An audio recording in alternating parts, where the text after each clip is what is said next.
आजको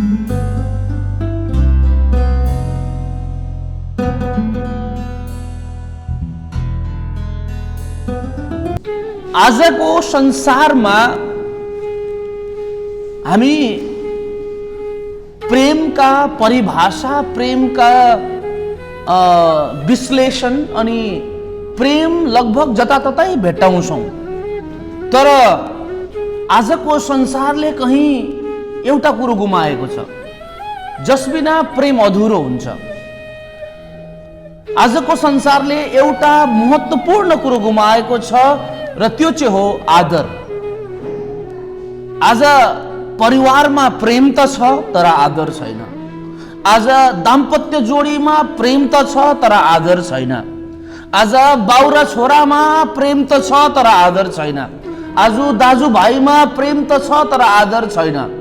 आज दिदी बहिनीमा प्रेम त छ तर आदर छैन। आज केटाकेटीहरूमा प्रेम त छ तर आदर छैन। So what do you think love without respect is all about? यदि आदर छैन भनेदेखि त्यो प्रेम चाहिँ कस्तो हुन्छ त? कस्तो हुन्छ त्यो प्रेम जुन चाहिँ प्रेममा आदर हुँदैन? बाइबल धर्मशास्त्रले राम्रोसँगले यस विषयमा हामीलाई बयान गरेको छ। आज डराउँदैनन् मान्छेहरू, आज आदर छैन। आजकलको आदर भनेको चाहिँ, आजकलको आदर भनेको दाजु आउँदै गर्दा या त बाउ आउँदै गर्दाखेरि है सिगरेट पछाडि लुकाउनलाई आदर सम्झिन्छन् आजकलका जेनेरेसन्सहरू। जोसुकै होस्, मेरो कुरो पुरा हुनुपर्छ, मेरो सोच पुरा हुनुपर्छ, मैले भनेको कुरो पुरा हुनुपर्छ भन्ने मान्यता छ आजको जेनेरेसनको। मैले आजको जेनेरेसनलाई मात्र दोष दिइरहेको छैन, यो वर्षौंदेखि आइरहेको छ। मानिसले कहीं न कहीं यो रेस्पेक्ट भन्ने कुरो, अनरिङ भन्ने कुरोलाई गुमाएको छ। प्रियो, आजकल हरेकलाई मुखैमा जवाब फर्काइहाल्नु मन पर्छ।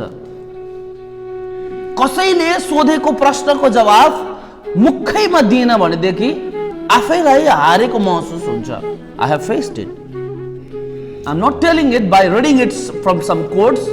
कहीँबाट पढेर म तपाईलाई भनिरहेको छैन, तर आजको समुदायलाई आज यस्तो एउटा ट्रेन्ड बस्दैछ, आजको समाजमा एक प्रकारको यस्तो छाप बस्दैछ कि कसैले भनेको कुरोको जवाब मुखैमा दिएन भनेदेखि त्यसलाई त्यतिखेरै तातो खाउँ जली मरौँ भन्ने खालको जवाब दिएन भनेदेखि आफै हारेको महसुस हुन्छ र मानिसहरू आज तातो जवाब दिन्छन्।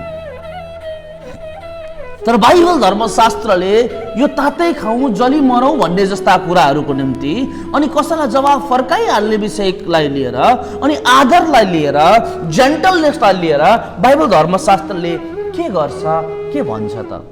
आउनुहोस् हामी मर्कुसको पुस्तक अध्याय 10 को 17 देखि 27 सम्मबाट आजको टेक्स्ट हामी लिनेछौँ।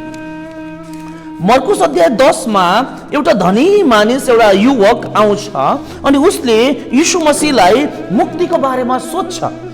मर्कुस 10 अध्यायको 17 देखि 27 म पढ्दैछु, तपाईहरु सुन्नु होला ध्यानपूर्वक। यीशु बाटैमा जानुहुँदा एकजना मानिस दौडेर आई उहाँको अघि घोडा टेक्यो र उहाँलाई सोध्यो, हे असल गुरु, अनन्त जीवन प्राप्त गर्नलाई मैले के गर्नुपर्छ?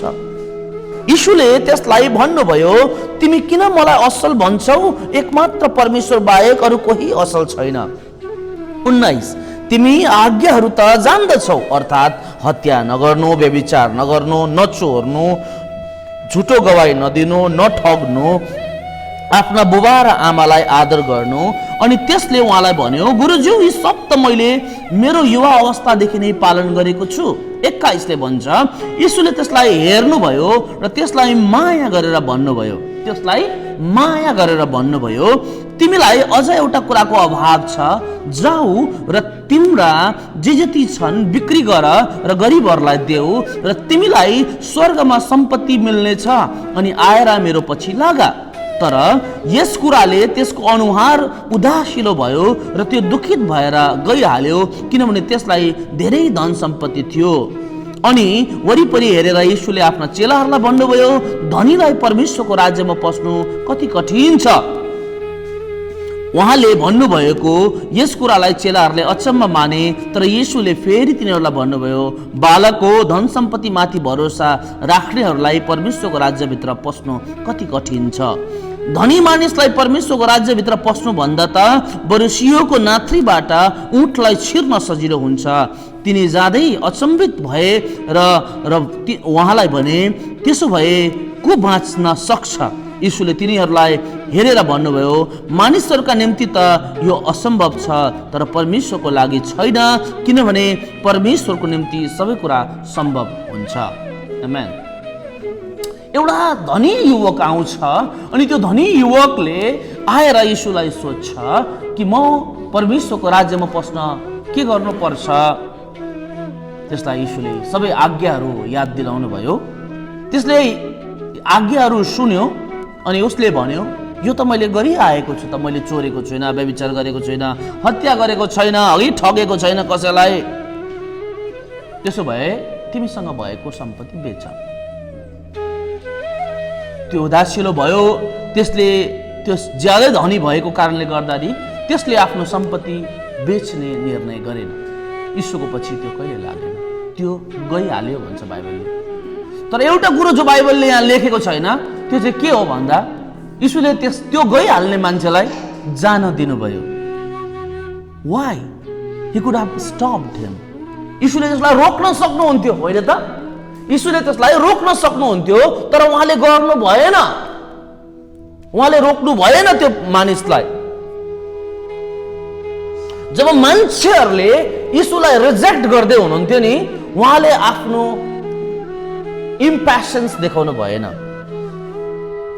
यानी कि उहाँ धैर्यवान हुनुभयो। जब मान्छेहरूले उहाँलाई स्वीकार गरे तब पनि उहाँ धैर्यवान हुनुहुन्थ्यो। जब मान्छेहरूले उनलाई इन्कार गरे तब पनि उहाँ धैर्यवान हुनुहुन्थ्यो। प्रियो, एउटा कुरो म तपाईहरुलाई यहाँ याद दिलाउन चाहन्छु, आजकल रिजेक्सन सहनु बडा गाह्रो छ, बहुत गाह्रो।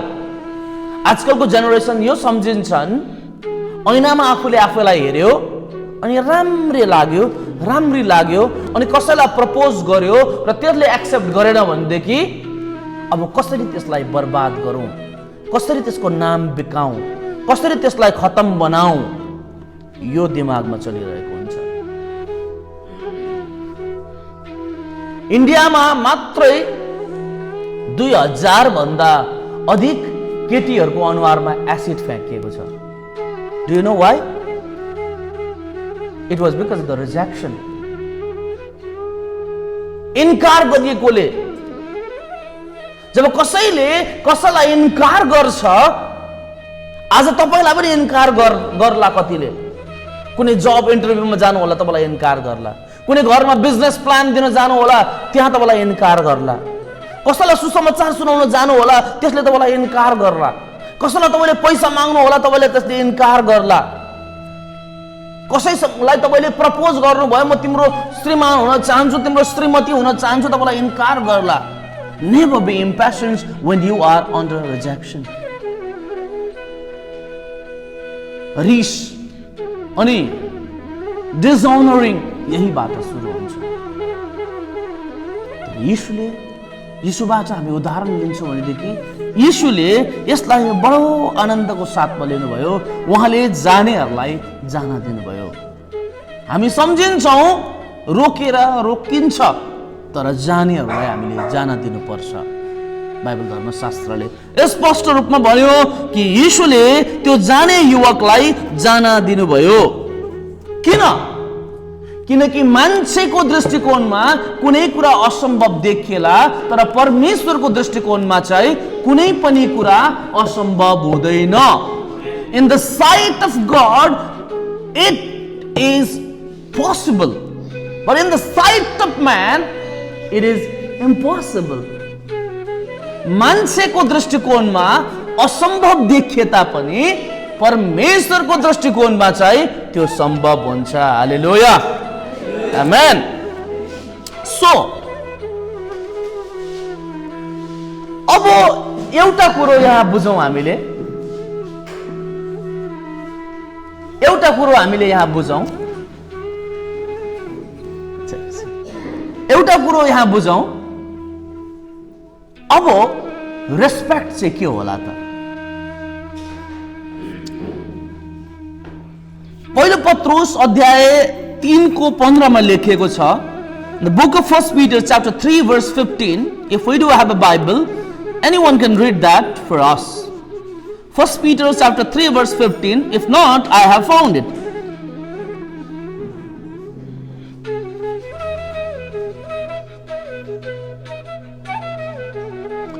तर ख्रिस्ट यीशुलाई प्रभु मानेर तिम्रो हृदयमा उहाँको श्रद्धा गर। तिमीहरूमा भएका आशाको विषय कसैले सोधपुछ गरे त्यसको जवाब दिन सधैँ तत्पर बस, तर त्यो काम नम्रता र श्रद्धा साथ गर। इङ्ग्लिसमा भनेको छ, do this in gentleness and respect. कसैले तिमीलाई कुनै कुरा सोध्छ भनेदेखि तिमीले जाने तापनि उसलाई होच्याउने गरी, उसलाई सानो देखाउने गरी, उसलाई नजान्ने देखाउने गरी अथवा उसलाई खसाल्नको निम्ति हतार गरेर जवाफ नदेऊ, तर त्यो काम चाहिँ नम्रता र आदरको साथमा गर, विथ जेन्टलनेस एन्ड रेस्पेक्ट। तर आजकलको हाम्रा ठिटा ठिटीहरूलाई मुखमै जवाब दिएन भनेदेखि आफ्नो अस्तित्व सकेको जस्तो लाग्छ। एउटा 12 वर्षभन्दा कम्तीको एउटा सानो फुच्चे भाइ ऊ त्यहाँ पर भुट्टाबारीमा बिडी तान्दै रहेछ। म उताबाट बाइकमा आउँदै थिएँ अनि मैले त्यो बाबुलाई देखेँ, सानो नानी, सायद भुट्टाबारीमा लगभग सबैलाई मैले ट्युसन पढाएको छु, सबैलाई पढाएको छु मलाई जहाँसम्म लाग्छ। अस्ति 2-4 जना केटाकेटीहरू आएको थिए, निकै ठुल्ठुला भएछन्, अहिले कलेज पास गरेछन्। अनि यसो हेरेको, सर भनेर भन्यो, के हो भरे त्यो भाइहरूलाई मैले पढाएको रहेछु। सायद ती फुच्चेहरूलाई पनि पढाएको थियो होला कहिले न कहिले त। त्यो बाबुलाई मैले सोधेँ, ए नानी किन तैँले त्यो बिडी खाएको, यत्रो फुच्चे भएर? मलाई मुखैमा जवाब दियो, तेरो बाबुको खाइदिएको छु, तेरो खाइदिएको छु। केही भन्न सकेन। म चुप्पो लागेर फेरि आफ्नो घरतर्फ लागेँ। प्रिय, आज मुखमा जवाब दिनु बडा मजा आउँछ, बडा मजा, सबैलाई मजा आउँछ। बट बाइबलले भन्छ, do this in gentleness and respect. श्रीमानले श्रीमतीलाई, श्रीमतीले श्रीमानलाई, छोराले बाउलाई, बाउले छोरोलाई, भाइले दाजुलाई, बहिनीले दिदीलाई, दिदीले भाइलाई, भाइले दिदीलाई। When you answer with gentleness and respect. जब तिमी जवाफ दिन्छौ, जवाफ चाहिँ श्रद्धा र आदरको साथमा दिएको हुनुपर्छ। यहाँ त बाइबलले भन्दैछ, तिम्रो आशाको विषयमा, मुक्तिको विषयमा, यीशुको विषयमा सोध्यो भने पनि जेन्टलनेस र रेस्पेक्टको साथमा जवाब दिनुपर्छ। तर आज हाम्रो हृदयमा, हाम्रो मनमा, हाम्रो दिमागमा प्रियो जहर भरिँदैछ, चारैतिर जहर छ। आज गीतहरू यस्तो आउँछ, हामी यस्तै त हो नि ब्रो, हामी यस्तै त हो नि ब्रो। रोक सके तो रोक लो, माई लाइफ माई रुल्स। यस्ता कोटेशन्स र यस्ता गीतहरूको भिडमा हामी हाम्रा छोराछोरीहरूलाई हुर्काउँदैछौँ। एउटा जेनेरेसन बढ्दैछ अनि माई लाइफ माई रुल भन्नेहरूको जमात निकै ठुलो छ। जब तपाईँ my life and my rule # my life my rule भनेर गुगलमा सर्च गर्नुहुन्छ, हजारौं मान्छेहरूले माई लाइफ माई रुल्सलाई # बनाएर पोस्ट गरेका छन्। द्याट मिन्स तपाईँ एक्लो हुनुहुन्न, तपाईले भिड भेटाउनुहुन्छ। अनि जब मान्छेले आफू जस्तै भिड भेटाउँछ, उसलाई लाग्छ मैले गरेको ठिक रहेछ। तर बाइबल धर्मशास्त्रले भन्छ do this in gentleness and in meekness and in respect. Respect गुमाएका छौँ। आज परिवारले, आज मण्डलीले रेस्पेक्ट गुमाएको छ। मलाई यतिखेर याद आउँछ स्टिभन हकिन्स भन्ने एकजना व्यक्तिको। भर्खरै 2018 मा उनको मृत्यु भयो। तर स्टिभन हकिन्स यति ज्ञानी थिए, यति साह्रो इन्टेलेक्चुअल थिए कि अल्बर्ट आइन्स्टाइनसँग पनि उनको तुलना गरिन्थ्यो।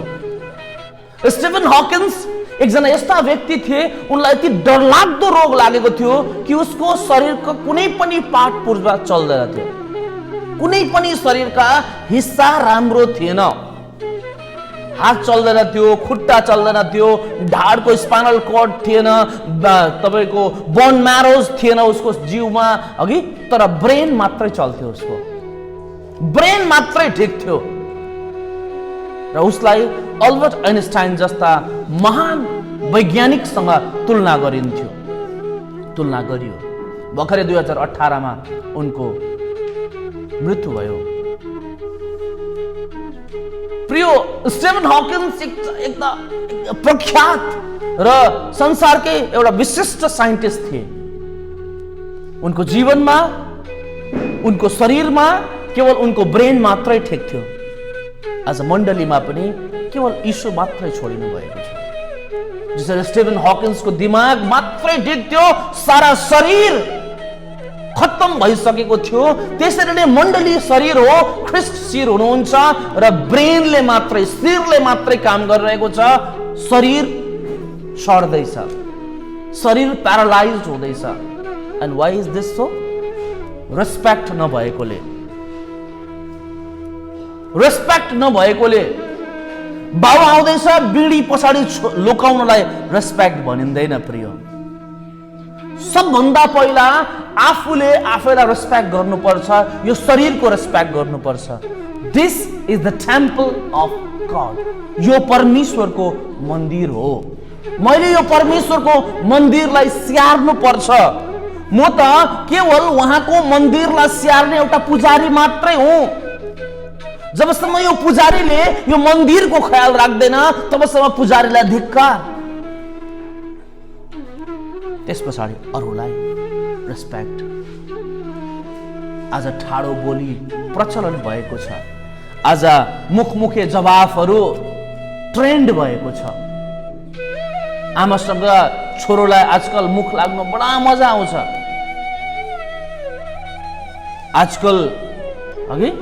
आजकल छोरोले बाउसँग न्यु खोज्नु बडा ट्रेन्डी कुरो भएको छ।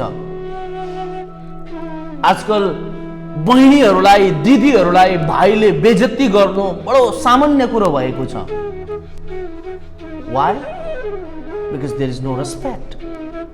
रेस्पेक्ट छैन। हामीले रेस्पेक्ट गुमाएका छौँ। मण्डलीले रेस्पेक्ट गुमाएको छ। मत्ती 7:12 भन्छ, तिमीले अरूबाट जस्तो व्यवहार गरून् भन्ने तिमीहरू चाहन्छौ, तिमीहरूले पनि त्यस्तै व्यवहार गर। बाइबलले यसलाई द गोल्डन रुल भनेर भन्छ, सुनौलो नियम। सुनौलो नियम के हो? सुनौलो नियम अरूबाट तिमीले जस्तो व्यवहार गर्यून् भन्ने तिमी चाहन्छौ, तिमीले पनि तिनीहरूसँग त्यस्तै व्यवहार गर। What does it mean? हामी अरूबाट चाहिँ राम्रो व्यवहार गरिएको चाहन्छौँ, तर हामीले असल व्यवहार गर्न भुलिएका छौँ। मण्डलीले भुलिएको छ, छोराछोरीहरूले भुलिएका छन्। आजकल मैले एकजनाले भन्दै गरेको सुने,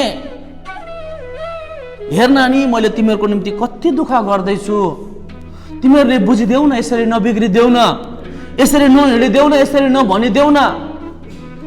अन्त जन्माएपछि त पाल्नु पर्यो त, हुर्काउनु पर्यो त। छोरोले त्यसरी जवाब दिँदै थियो। आजकलका छोरीहरूले त्यसरी जवाब दिन्छन्। प्रिय, व्हाट इज दिस? मण्डली कहाँ जाँदैछ? परिवारहरू कहाँ जाँदैछ? हामीलाई लाग्छ प्रेम एनफ छ, प्रेम प्रशस्त छ। No love is perfect when there is no respect. कुनै पनि प्रेममा आदर छैन भनेदेखि त्यो प्रेम चाहिँ बेकारको हो, त्यो देखावटी हो। यदि तपाईँ कसैलाई प्रेम गर्नुहुन्छ र तपाईँ उसलाई आदर गर्न सक्नुहुन्न, तपाईँको मनबाट आदर आउँदैन उसलाई भनेदेखि तपाईँसँग उसको निम्ति वास्तवमा प्रेमै छैन। श्रीमानले श्रीमतीको आदर गर्दैन र श्रीमतीले श्रीमानको आदर गर्दैन भनेदेखि there is no love at all, त्यहाँ प्रेम छैन। किनकि प्रेममा चाहिँ आदर हुन्छ। आमेन। प्रेममा चाहिँ आदर हुन्छ।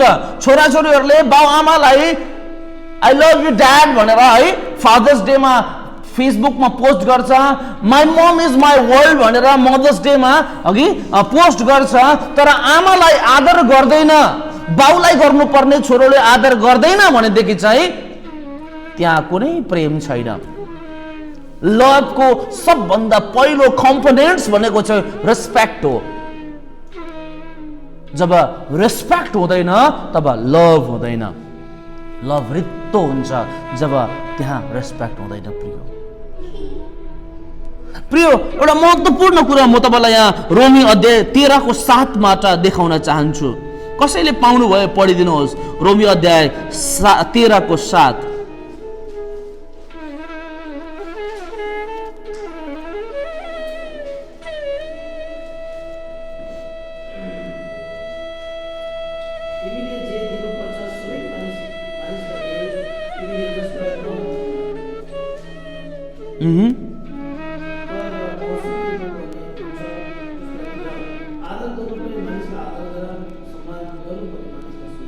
हजुर, कर तिर्नु पर्नेलाई कर, महसुल तिर्नु पर्नेलाई महसुल, आदर गर्नु पर्नेलाई आदर, इज्जत गर्नु पर्नेलाई इज्जत गर।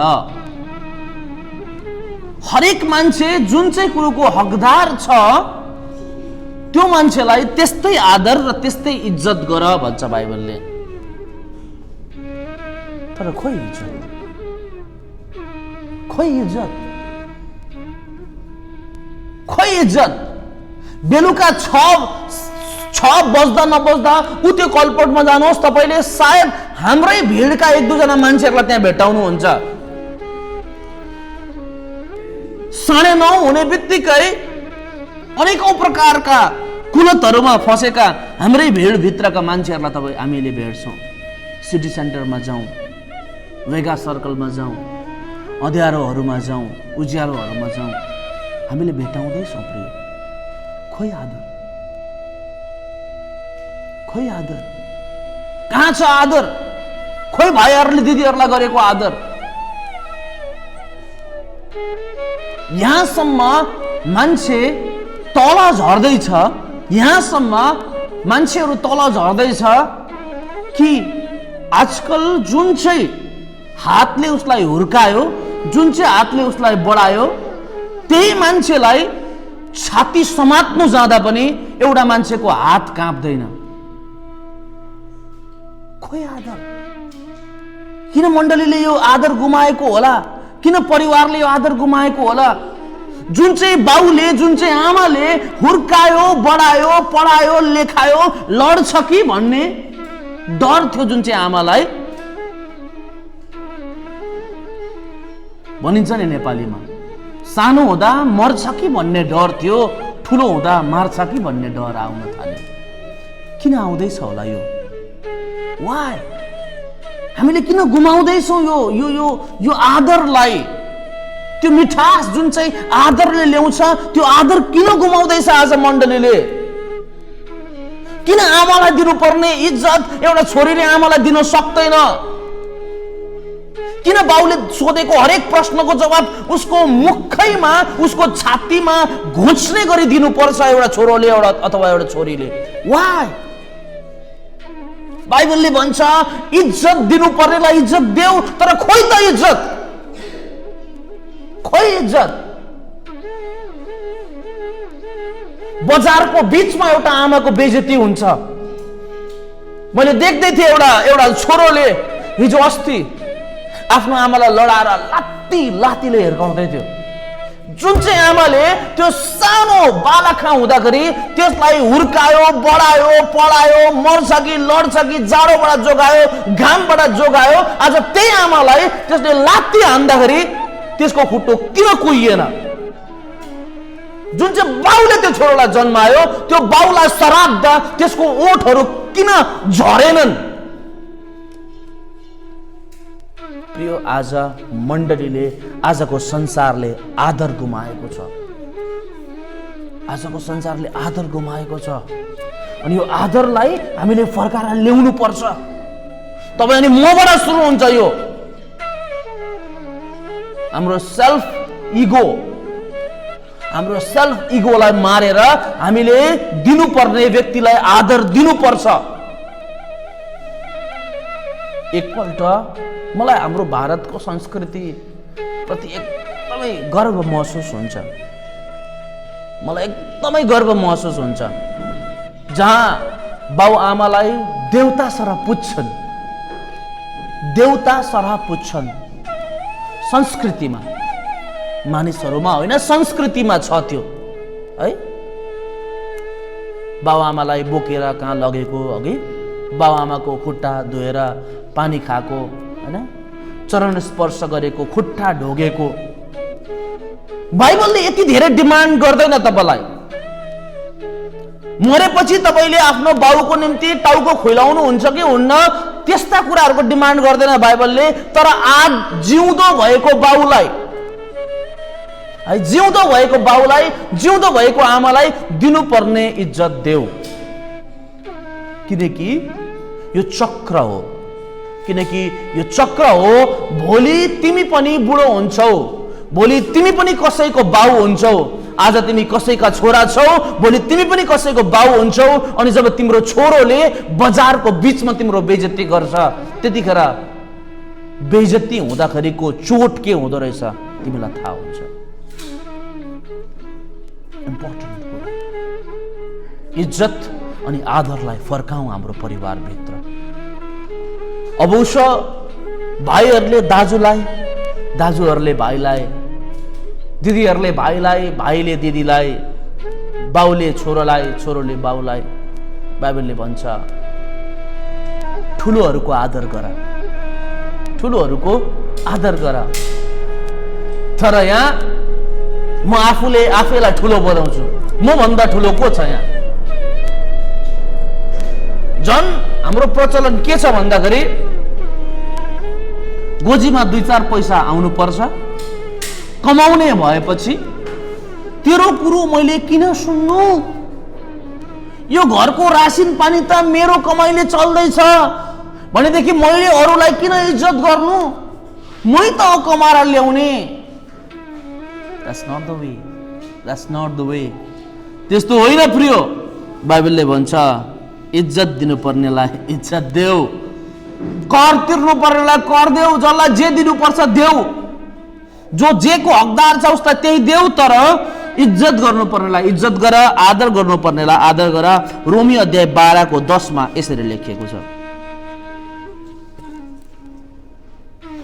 भातृ प्रेमसँग एक अर्कालाई प्रेम गर, आफूलाई भन्दा बढी अरूलाई आदर गर। आफूलाई भन्दा बढी अरूलाई आदर गर, अर्थात् आफूलाई पनि आदर गर। गति नछाडा, नेपालीमा एउटा शब्द छ गति छाडा, यानी कि आफ्नो अस्तित्व आफ्नै नजरमा नगिर।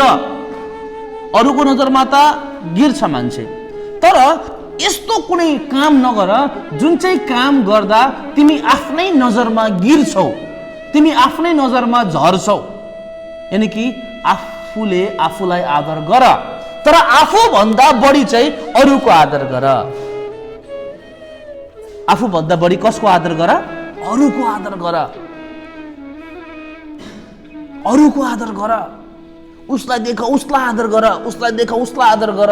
ऊ कस्तो रङको, कुन चाहिँ वर्णको, कति पैसा हो, के छ, उसको के जात हो, के धर्म हो, कुन चाहिँ ठाउँको हो, केही नहेर, तर आफूलाई भन्दा अरूलाई बढी आदर गर। Respect is important.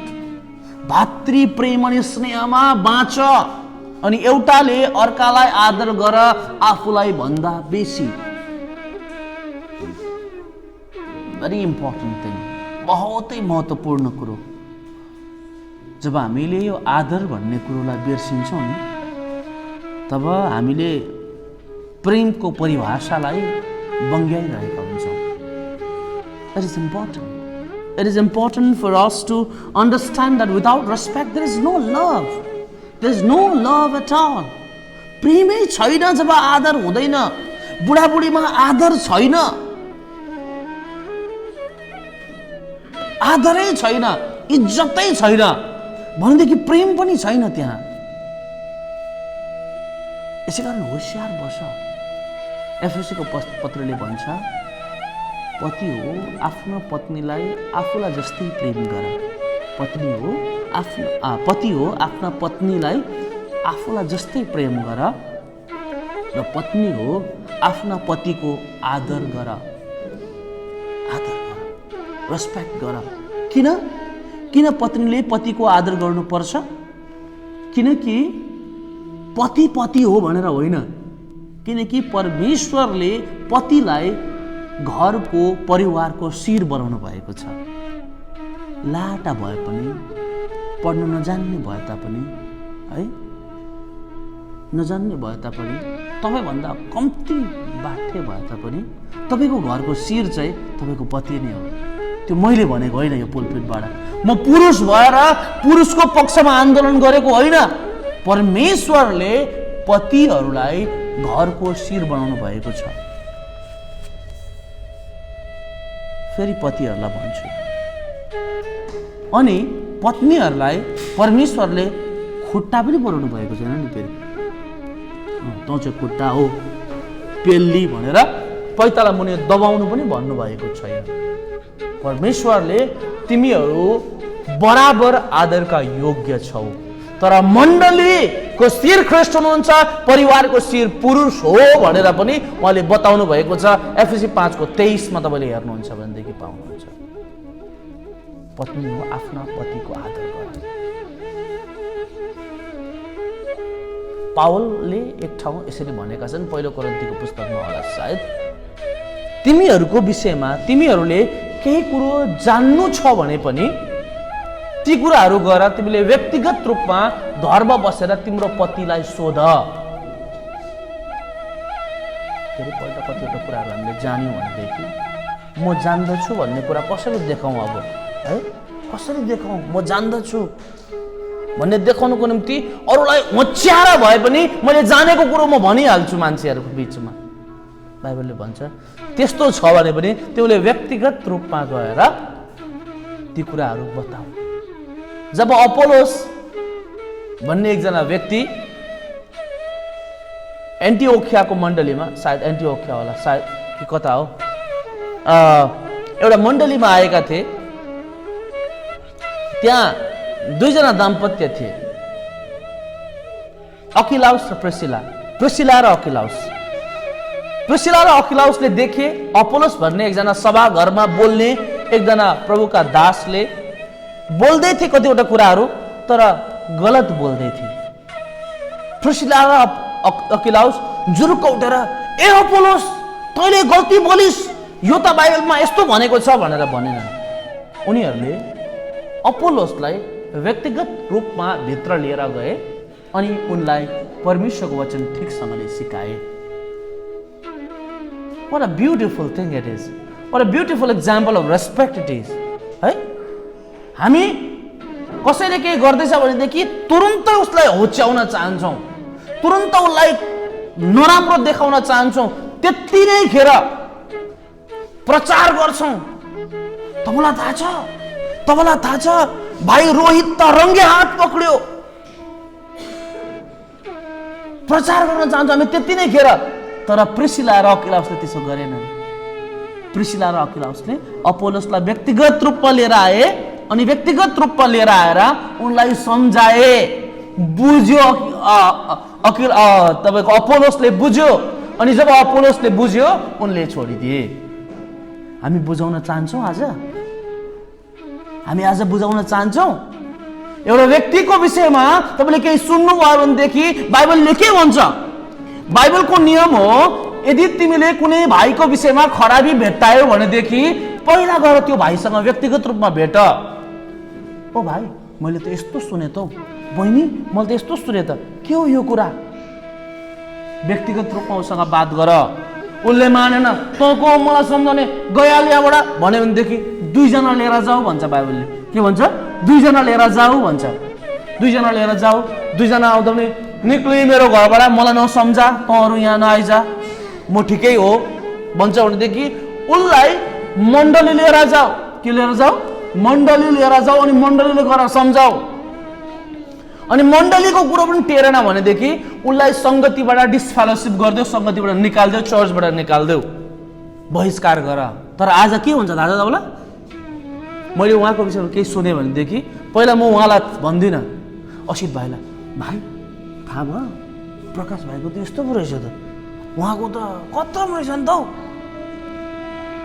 या त मैले कुनै बहिनीको विषयमा केही सुने भनेदेखि म बहिनीलाई नभनेर पहिला अर्को मान्छेलाई भन्छु, ईश्वर भाइ तपाईँलाई थाहा छ यो बहिनी त यस्तो पो रहेछ त, हामीले त कस्तो राम्रो सोचेको, उसको त यस्तो पो रहेछ त कहानी त। यानि कि त्यो बहिनीलाई थाहा गर भन्छ बाइबलले। तिमीले कसैको विषयमा खराबी सुन्यौ, खराबी देख्यौ भनेदेखि पहिला गएर त्यो मान्छेसँग बात गर। त्यस पछाडि उसले मानेन भनेदेखि दुईजना लिएर जाऊ। दुईजनाको पनि कुरा मानेन भनेदेखि है मण्डली लिएर जाऊ। मण्डलीको पनि कुरा मानेन भनेदेखि चाहिँ त्यहाँबाट उसलाई बहिष्कार गर। तर आज के हुँदैछ मण्डलीमा? मण्डलीमा के हुँदैछ? पहिल्यै बहिष्कार हुने काम हुँदैछ। उसलाई थाहै छैन, उसलाई थाहै छैन, उसलाई थाहै छैन, मलाई थाहै छैन के हो के हो। नारायण घाटबाट फोन आउँछ, भाइ यस्तो पो त, कहिले? मलाई थाहै छैन। प्रियो, एकदमै गलत हुँदैछ यो। अनि यो चाहिँ आदर इज्जतको अभावले हुँदैछ। यो आदर अनि इज्जतको अभावले हुँदैछ। पहिलो पत्रुस 2:17 भन्छ,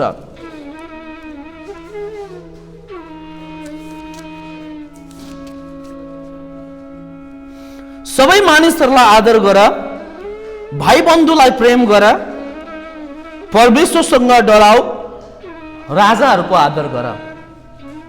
सरल हिसाबले लेखेको छ यहाँ, सबै मानिसहरूलाई आदर गर, सबै मान्छेहरूलाई आदर गर, सबै मान्छेहरूलाई आदर गर, परमेश्वरसँग डराऊ, भाइ बन्धुलाई प्रेम गर, राजाहरूको आदर गर। भाइ बन्धुहरूलाई प्रेम गर, सबै मान्छेहरूको आदर गर, राजाहरूको आदर गर, परमेश्वरसँग डराऊ। थुप्रै कुरोहरू छ यहाँ। सबै मान्छेहरूको आदर गर, despite the caste, creed, colour, where they belong, कहाँबाट आएको, को हो, के हो नहेर, कस्तो रङको छ नहेर, कुन चाहिँ थरी हो नहेर, उसलाई आदर गर, परमेश्वरसँग डराऊ, भाइ बन्धुलाई प्रेम गर, आफ्नै खलाकलाई मात्रै नचेप, भाइ बन्धुलाई प्रेम गर। भाइ बन्धु भनेको तपाईको जातको मान्छे मात्रै तपाईको भाइ बन्धु होइन। मैले खाकीलाई मात्रै काकी चेप्छु भनेदेखि चाहिँ त्यो चाहिँ भाइ बन्धु होइन। किनकि the world is my home and all people are my brothers and sisters. यो संसार मेरो घर हो है, यो संसार मेरो घर हो र यसमा बसोबास गर्ने सबै मान्छेहरू मेरा दाजुभाइ तथा दिदीबहिनी हुन्। रङ, वर्ण, भाषा, जात पात आदि इत्यादि मान्छेले स्थापना गरेको कुरो हो। हामी निक्लिनु पर्छ यी कुराहरूबाट, यो बन्धनबाट निक्लिनु पर्छ। ए उता आदिवासी अरे, ए उता पुरावासी अरे, ऊ उता पडिया अरे, ए उता उडिया अरे, ए उता के अरे तपाईको राजस्थानी अरे, ए उता बिहारी अरे, ओ उता यो पो अरे, उता जाट पो अरे, उता पन्जाबी पो अरे। नो, सबभन्दा पहिला हेरौँ त्यो मान्छे हो कि होइन। किनकि मान्छे को अवतारमा मान्छेको चोलोमा जन्मेर मात्रै मान्छे हुँदैन, उसको कर्मले ऊ मान्छे बनिन्छ। यदि ऊ मान्छे बनिएको छ भनेदेखि प्रिय, लेट अस एक्सेप्ट हिम और हर एज ब्रदर्स एन्ड सिस्टर्स। यदि ऊ उसमा मान्छेको स्वभाव छ, उसमा मान्छेको व्यवहार छ भनेदेखि उसलाई जुनसुकै धर्म, जुनसुकै जाति, जुनसुकै रङ, जुनसुकै वर्गबाट आए तापनि उसलाई हामीले दाजुभाइ तथा दिदीबहिनीको रूपमा स्वीकार गरौँ र सबैको आदर गरौँ। अन्त्यमा जाँदा जाँदै एउटा पद पढेर म जान चाहन्छु। फिलिपी 2:3 कसैले पाउनु भयो पढिदिनुहोस् त। फिलिपी 2:3 पद।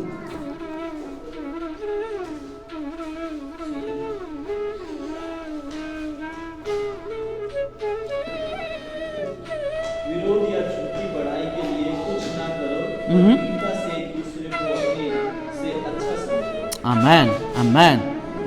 स्वार्थ वा अहंकारमा केही नगर, तर नम्रतामा एउटाले अर्कालाई आफूभन्दा श्रेष्ठ ठान। हिसाब नलगाऊ, उम्ला नभाँच। तँ भन्दा त म 5 मिनटले जेठो हो, हिसाब नलगाऊ। तर आफूले एउटाले अर्कालाई आफूभन्दा श्रेष्ठ ठान। दिदीहरूले बहिनीहरूलाई यो त म भन्दा ठुलो हो। एउटाले अर्कालाई ठुलो ठान, एउटाले अर्कालाई आफूभन्दा श्रेष्ठ ठान। आदर गर। आदर गर भनेको थरथर कापा भनेको होइन। तिम्रो बाउलाई देख्दा थुलुलु कामेर है छुलुलुलु पारा भनेको होइन।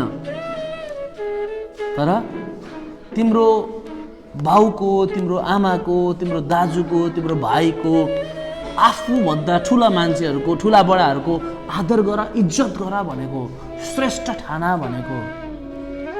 भयङ्कर नहौ, अहङ्कारले नभर, अहङ्कारले नभल।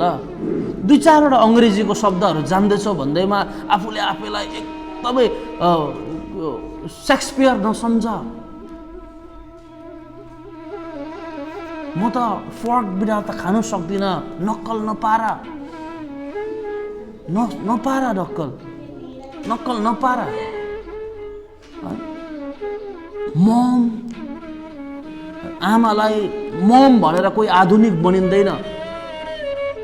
आधुनिक बनिनुलाई आधुनिक सोच ल्याउनुपर्छ।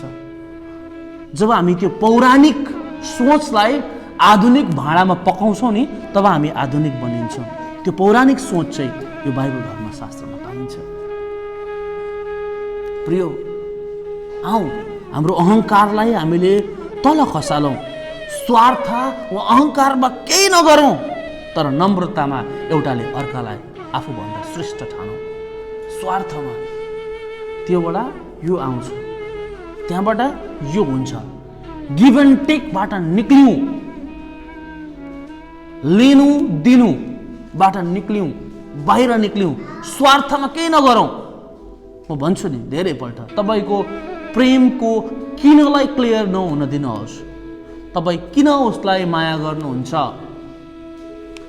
क्लियर नगर्नुहोस्। त्यो किनलाई क्लियर नगर्नुहोस्।